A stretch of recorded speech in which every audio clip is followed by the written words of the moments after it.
अस्सलाम वालेकुम। क्या हाल चाल है सबका। बहुत शुक्रिया सबके कमेंट्स लिखने का, सब्सक्राइब करने का। ऑस्ट्रेलिया में विंटर का सीज़न आ रहा है। ये दुपट्टा पाकिस्तान से मेरी सिस्टर लाई थी और अब भी ये जैसे पाकिस्तान में समर का सीज़न है तो ये दुपट्टा और शर्ट बाहर मार्केट से मिलते हैं और मोस्टली डिफरेंट ड्रेसेस के साथ, ट्राउज़र के साथ अच्छे लगते हैं। ये होता है जैसे ऐसे सम टाइम हम ले सकें और वॉशिंग इनकी है बहुत लाइट जेंटल हैंड से हो या फिर ड्राई क्लीन हो। प्राइस इसकी 2000 तक भी चली जाती है, 1500 तक भी, जितना काम हो दुपट्टे पर। लेकिन जब हम थोड़ी देर के लिए लेते हैं, अतर लगाते हैं या परफ्यूम लगाते हैं तो बहुत देर तक वॉशिंग की ज़रूरत नहीं रहती।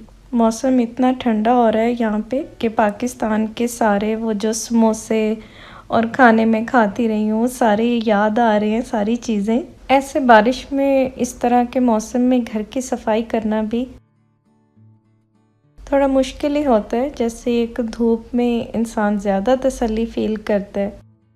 तो अब कुछ किचन की अब ग्रॉसरी देखते हैं। स्कूल लंच की मैं उस हिसाब से ही ग्रॉसरी लेती हूँ, जैसे कि मैं इस वीक में ये लंच बना रही हूँ। ये पॉपकॉर्न बटर फ्लेवर में और ये वुलवर्स में थे स्पेशल हाफ प्राइस पे, जैसे तकरीबन $2.80 के 4 पैकेट। और ये पास्ता, ग्रेप्स, एप्पल।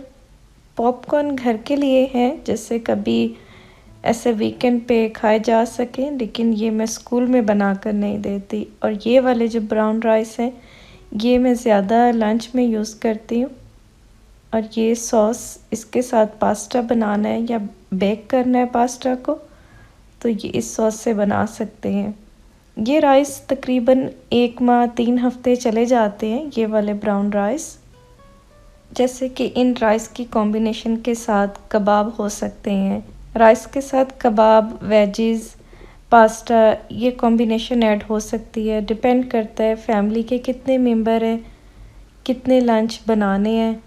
ये पास्ते का एक पैकेट भी 2 वीक जाएगा, क्योंकि मैं इसको वीक में सिर्फ एक बार बना रही हूँ। पास्ते का मैंने हाफ पैकेट यूज़ किया है तो इतना ज़्यादा हर वीक में नहीं खाया जाता। जैसे बच्चे और फैमिली भी एक ही चीज़ जब दी जाए तो वो उसमें इतना इंटरेस्ट नहीं रहता। ये कीमे के कबाब, ऐसे मैंने इनको जब ऐसे बॉल बनाकर इनको रखा है तो अब ये ऐसे प्रेस करना आसान है कि जैसे कंटेनर में ऐसे टूटते नहीं हैं। बनाने से पहले कुछ देर पहले फ्रिज से निकाल के रख लें, बहुत ज़्यादा ऐसे ठंडे होंगे तो फिर बनाना मुश्किल होगा। कीमा ये कफ्ता मिन्स है, जितना ही अच्छी तरह ये बना होता है तो उतनी ही जल्दी ये कबाब जो हैं कुक हो जाते हैं। मतलब कि कीमा बहुत ज़्यादा बारीक हो। एक हम बनाते हैं करी बनाते हैं जिसमें थोड़ा सा मोटा कीमा होता है, तो उसी कीमे को 2-3 बार जब मशीन से निकलवा लिया जाए तो फिर कबाब जल्दी कुक हो जाते हैं। तो तकरीबन 3 मिनट कुक करके मैंने साइड चेंज की है। पास्ते में थोड़ा सा ऑयल है और इसको भी देखना है बहुत ज़्यादा ये नरम ना हो जाए। ये सब काम मैं फ़जर की नमाज़ के बाद कर रही हूँ। लंच बनाना, थोड़ा सा किचन साफ़ करना, तकरीबन 7:30 तक मैं ख़त्म कर देती हूँ काम सब। पास्ते के लिए मैं सॉस में ही पास्ता बना रही हूँ बॉयल कॉर्न के साथ। आप इसमें बॉयल वेजिस ऐड कर सकते हैं या बच्चे अगर कॉर्न्स नहीं खाते तो नहीं ऐड करें या बिल्कुल ही कम ऐड करें। तो ये वाली जो सॉस है ये मैंने ऐसे चीज़ फ्लेवर के साथ टमाटो में, तो ये हाफ़ पैकेट पास्ता में फुल जो सॉस है इस कंटेनर की मैं सारी ही इसमें डाल रही हूँ। इस बॉटल की जो सॉस है, पास्ता ज़्यादा ड्राई ना हो, मतलब सॉस में हो कि खाया जाए।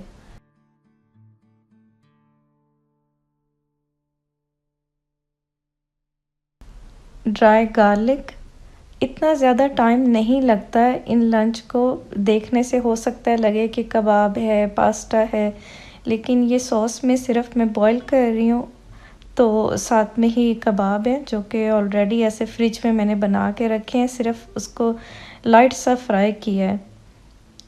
वाइट पेपर और बॉइल्ड कॉर्न्स। जो लेडीज़ जॉब करती हैं और वो है अपने लंच वीकली बना के रख सकती हैं, जैसे कि मैं हर वीक में लंच दिखाती हूँ, तो और पहले भी मैंने बनाए हैं, तो आप जो हैं कि एक वीकेंड पे जैसे कि 2-3 बना के रख सकते हैं। इसी सॉस में थोड़ा सा मैंने पानी डाले और अब इसको मैं स्टीम कर रही हूँ। सॉल्ट और ब्लैक पेपर थोड़ी सी मैंने इसमें डाली है, तो ये है कि सॉल्ट थोड़ा सा टेस्ट कर लें। तो बस ये है, बहुत जल्दी से हमारा लंच बन गया, जो कि आप अपने हस्बैंड को भी दे सकते हैं, बच्चों के लिए भी बना के रख सकते हैं, स्पेशली जो यूनी में जाते हैं। तो वो है कि वो ज़्यादा जनरेशन जो है कैंटीन में भी आती है कि कैंटीन से ले लिया जाए, लेकिन मदर की तसल्ली होती है कि घर से फूड हो। और मेरे बच्चे तो बहुत ज़्यादा पसंद करते हैं, बल्कि मैं अगर उन्हें कहूँ कि आज कैंटीन से ले लें तो वो कहेंगे कि ओके, लेकिन आप ना कल हमें बस घर से बना कर दें। पास्ता बिल्कुल रेडी है, तो अब फिर मैं इस पे ऑरिगेनो एक फ्लेवर के लिए, जो कि आप ऐसे कोई भी चिकन फ्राई हो या कबाब हो, तो ये अच्छा ज़रूरी नहीं होता कि सिर्फ इटालियन फूड में ही हो, एक फ्लेवर के लिए आप डाल सकते हैं। बात आ जाती है सारे टेस्ट की, जैसे हम रेस्टोरेंट में अपने ऑर्डर चेंज कर देते हैं कि हमें इस तरह से बना कर दें। तो लंच में है ये पास्ता और साथ में है कबाब, और स्नैक्स में एप्पल, ग्रेप्स।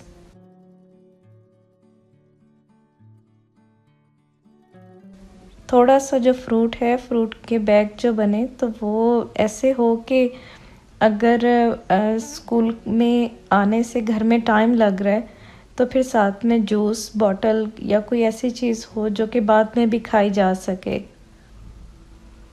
ये है अखरोट, पास्ते पे कुछ मैं थोड़े से डाल रही हूँ। जब हम फ्रिज में ऐसे बनाकर कंटेनर रखते हैं 2 से 3 दिन के लिए, तो उसको जब हम ऐसे निकाल लेते हैं, खाना तो फ़ौरन नहीं होता, तो कुछ घंटे में वो नॉर्मल हो जाते हैं। फूड मोस्टली ऐसे ही खाई जाती है, उसको दोबारा रीहीट नहीं किया जाता। कैरेट या तो लेदर स्नैक बैग में दे दें, या फिर ये है कि मुझे कंटेनर में ही मैंने कुछ ऐड कर दी हैं। तो मैं ये कह रही थी कि फ़ूड जो है दोबारा रीहीट की बहुत जगह पे फैसिलिटी भी नहीं होती, तो हर वक्त हम वैसे फ़ूड का जो टेस्ट है वैसे नहीं खा सकते, जैसे एक घर में हमें फ़्रेश गरम खाना मिल रहा है। तो ज़्यादा जो लंच होते हैं वो इसी तरह ही खाए जाते हैं। और इन कंट्री की लाइफ तो ऐसे है कि यही बड़ी बात है कि घर का खाना आपको सही मिल जाए। और एक औरत की ज़िम्मेदारी है कि वो अपने घर का ख़्याल करे, अपने बच्चों का, अपने हस्बैंड के खाने का, स्पेशली जो ड्यूटीज़ करते हैं उनके एटलीस्ट उनकी फ़ूड में जो चीज़ें हैं खाने की, बादाम या दूसरी चीज़ें हैं, प्रोटीन बॉल्स मैंने बहुत दफ़ा बनाए हैं, तो वो साथ में ज़रूर दें। किस लिए इतना काम हो रहा है, बच्चों के लिए, आपके लिए। अगर वो अपने काम में से अपनी फैमिली का भी ख्याल रखते हैं तो कोई बात नहीं। हस्बैंड से बात इस तरह की जाए कि घर में बिल्कुल भी लड़ाई ना हो। आपकी तरह ही मैं भी पाकिस्तान को मिस कर रही हूँ। ये है फैसलाबाद में क्रॉकरी शॉप। जैसे आप सब मुझे लिखते थे कि हम पाकिस्तान को बहुत याद कर रहे हैं, तो मैं भी अब आपकी तरह ही देख रही हूँ, सेम आपकी तरह ही मेरी फीलिंग्स हैं। मेरी सिस्टर के पास ऐसे ऑर्डर्स होते हैं अनस्टिच ड्रेस के, स्टिच ड्रेस के, तो ये कुछ ऑर्डर्स का जो काम है, ईद पे बहुत ज़्यादा रश है, वो पूरा करना है। पाकिस्तान में ईद पे बहुत ज़्यादा रश होता है, और हम लोगों को तो वैसे ही बहुत फ़ील होता है कि अगर हम नॉर्मल भी पाकिस्तान में जैसे चले जाएं, जैसे मैं अब गई हूँ, तो ठीक है हम कभी चले जाते हैं क्योंकि हम बहुत सालों बाद जा रहे होते हैं, तो लेकिन जो लोग वहाँ पे रहते हैं एवरी डे एवरी मंथ जिनकी रूटीन है, तो वो उनकी हिम्मत है जैसे मार्केट में जाके काम करना, या ख़ुद अपने लिए भी परचेज़ करना, सारा दिन लग जाता है। आप सबका बहुत ज़्यादा शुक्रिया जिन्होंने मेरी सिस्टर से कांटेक्ट किया और अपने ऑर्डर बुक करवाए। Thank you so much. अल्लाह हाफिज़।